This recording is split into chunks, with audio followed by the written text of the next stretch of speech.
we've not pushed or promoted these matches yet because, of course, they're still friendlies and our teams are still becoming familiar with the seating format. The House believes that helping your country should be a higher priority than personal success.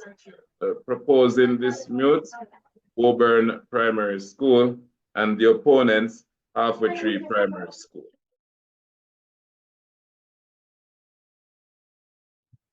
Good afternoon. My name is Oshan Sybil, and I am the captain of the Woburn Primary and Infant School.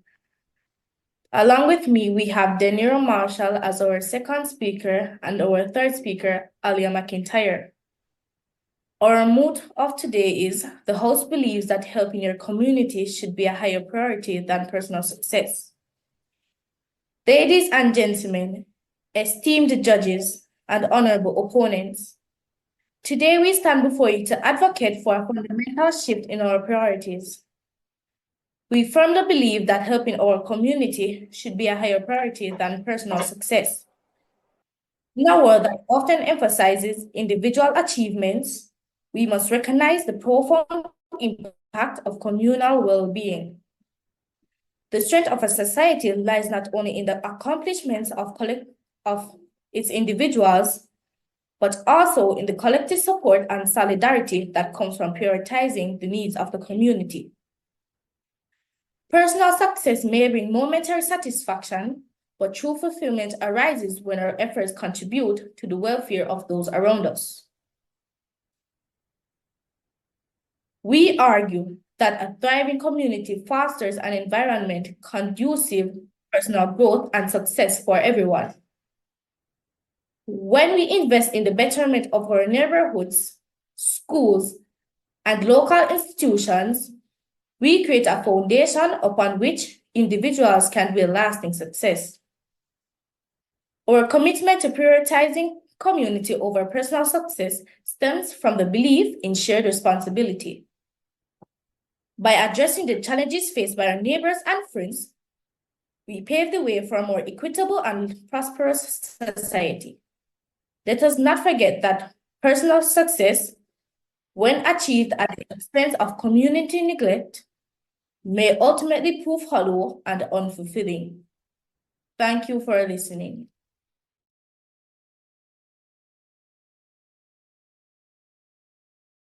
Ladies and gentlemen, esteemed judges and fellow debaters, today I stand before you to argue against the notion that helping your country should be a higher priority than personal success. While it's undeniable that contributing to the welfare of our nation is important, individuals must first focus on their own personal growth and fulfillment before they can effectively serve others. Firstly, personal success is not just about selfish pursuits. It's about self-improvement and self-actualization. While individuals strive to achieve their full potential and pursue their passions, they become better equipped to make meaningful contributions to society. By prioritizing personal success, individuals acquire the skills, knowledge, and resources necessary to address the needs and challenges facing our country. Secondly, personal success is essential for fostering innovation, creativity, and progress with our society. When individuals are encouraged to pursue their own interests and ambitions, they unleash their full potential and drive positive change in their respective fields.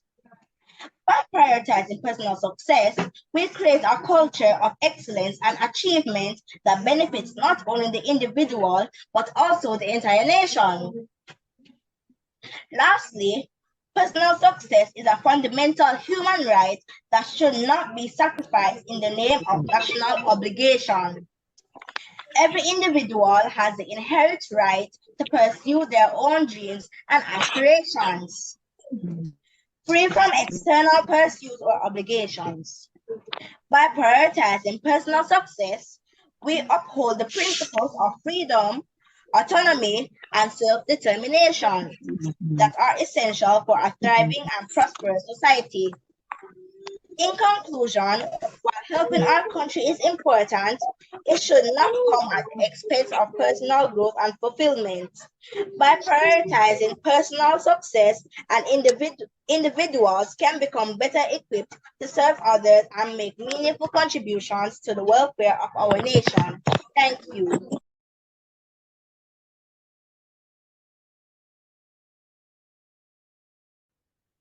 Thank you, esteemed audience. Building upon our first speaker's points, it is crucial to understand that the benefits of prioritizing the community extend beyond immediate sense of gratification. When we invest time, resources, and effort into uplifting our community, we are sowing the seeds of a sustainable and interconnected society. Consider the long-term impact on education, healthcare, and social harmony. When community needs are addressed with a genuine concern, a community that thrives becomes a breeding ground for talent, innovation, and cooperation. By focusing on the common good, we create an environment where individuals can reach their full potential, contributing to a more robust and resilient society. Furthermore, it is essential to recognize the reciprocal nature of community support. When we selflessly contribute to the well-being of others, we foster a culture of reciprocity. In times of personal need, the community becomes a safety net, reinforcing the idea that personal success is intricately linked to the health and prosperity of the collective. In conclusion, our stance is not a rejection of personal success, but a call for a more balanced and holistic approach. Prioritizing the community is an investment in a future where both personal success and communal well-being coexist, creating a society that stands stronger together. Thank you for your time.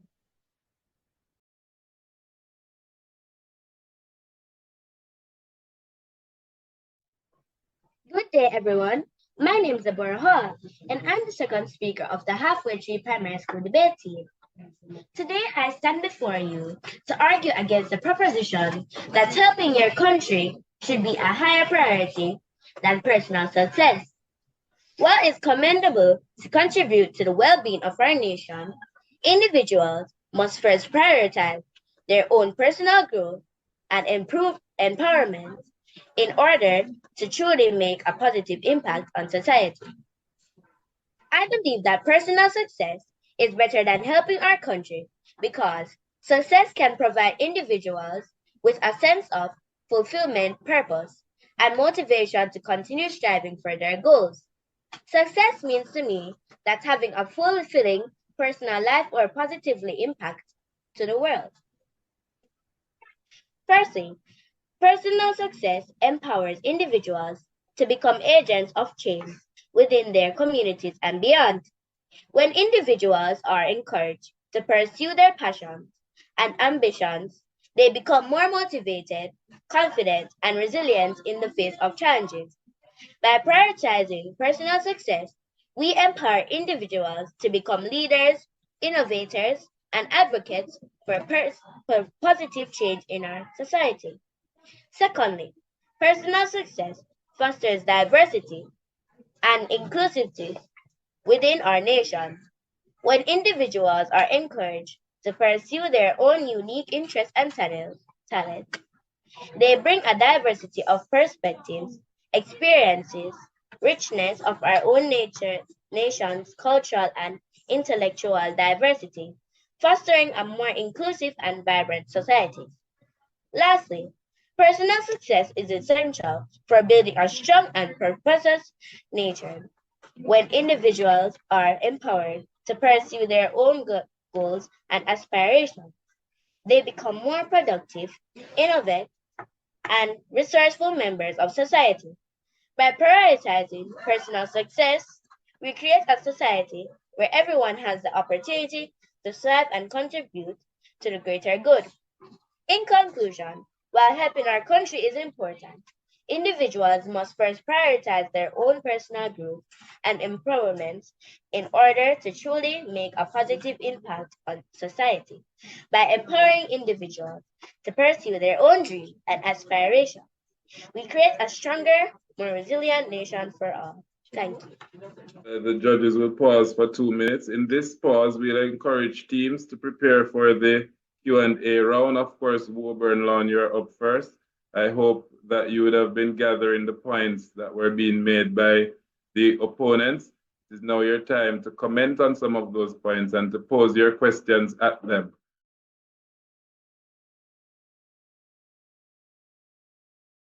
Why do you think that we should be our own priority? We should be our own priority because when we have elections, we elect people to do the jobs of the country. So when we are looking out for others, we must look out for ourselves. You said that personal success is the key, but why shouldn't we help our community before we help ourselves? It's not about not helping our community. When we try to build up ourselves first, it better helps our community. For instance, like we study to become a doctor, we're helping ourselves first, and then we can help others in the community to better themselves as well.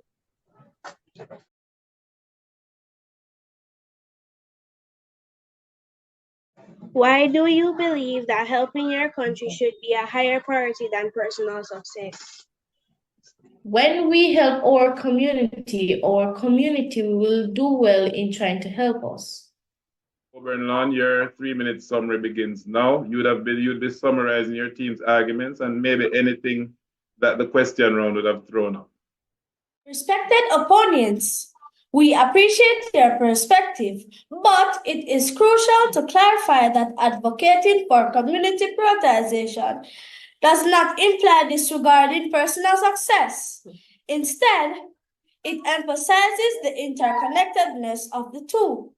A successful individual is more likely to emerge from a thriving community, and vice versa.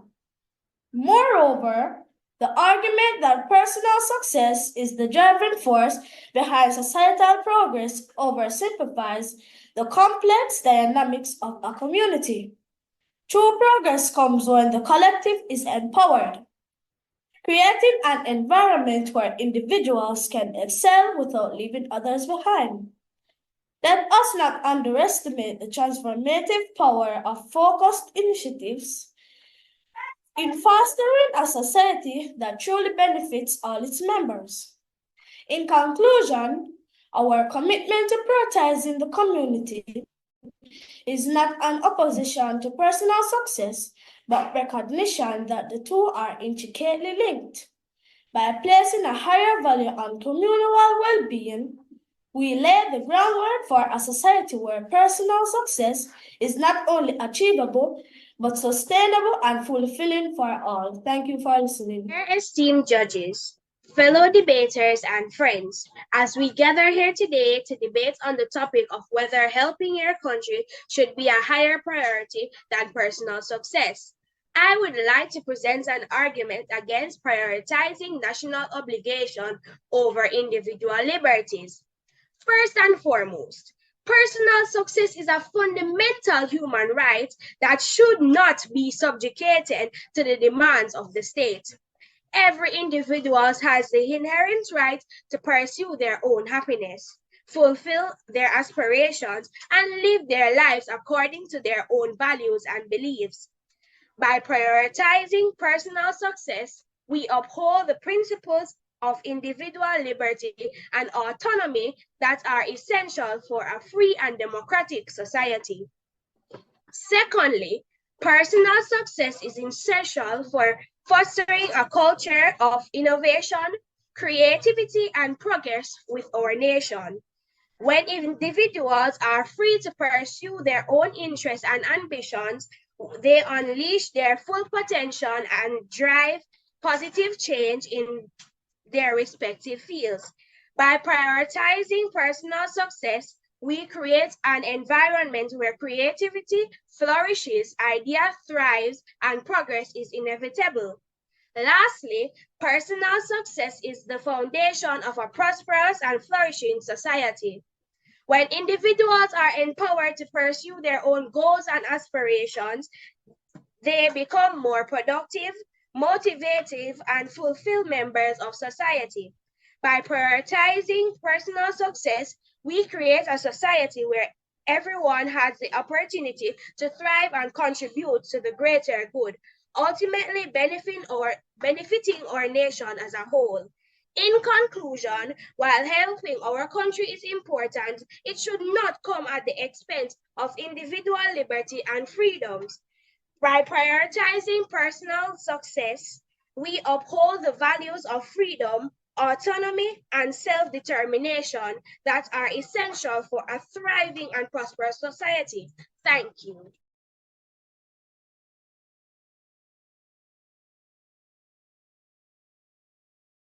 Thank you, Mr. Montague. Let me just preface my giving of the results with some general remarks concerning the debate. I think that these little young people need to be given a serious round of applause for their performance here today. True, I just true. think that Very true. they were excellent.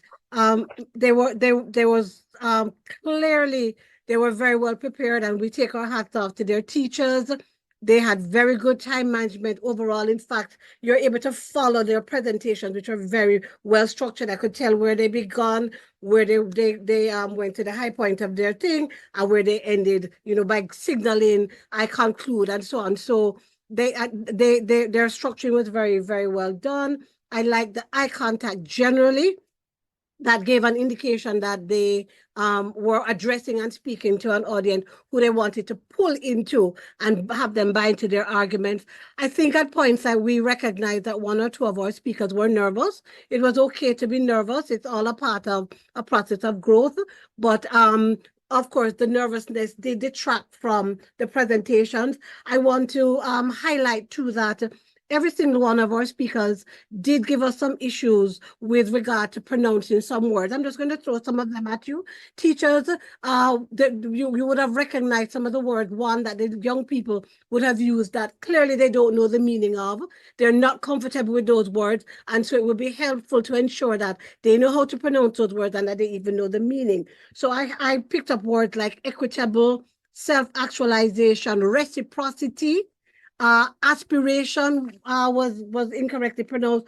One speaker pronounced at least 3 words incorrectly that I was able to scribble. Inevitable, inherent, and even opportunity. So just to ensure that our young people know one meaning than 2 pronunciations. But and of course, we did recognize that the worst part of our time together today would, of course, have been the question and answer section. We don't think our whips quite understood the task that they were given. Teachers, is not about giving them pre-prepared questions to come with. It's about them listening keenly to what the opposition says so that they can pose a question that goes beyond just simply repeating the moot or repeating what has already been said by their opponent in the presentation. That being said, again, allow me to congratulate you all. When we tallied our scores, it was very close, as Mr. Montague said. So the team that came second got 12.5 out of a full, what it was now, Mr. Montague, 15. And the team that won got 13 out of 15. So let's have a hand for Halfway Tree Primary School, 13 out of 15 as the top score. Congratulations, Halfway Tree. Well done. Your congratulations are in order, of course. Thank you very much and nicely done. Mr. Chair, over to you. Well, I think persons are probably waiting on the best speaker announcement. Lost, I forgot that. How could I forget that? So, young people, while Halfway Tree won and had fairly good speakers that we could score at 4.5 and so on, we actually agreed that the best speaker came from Woburn.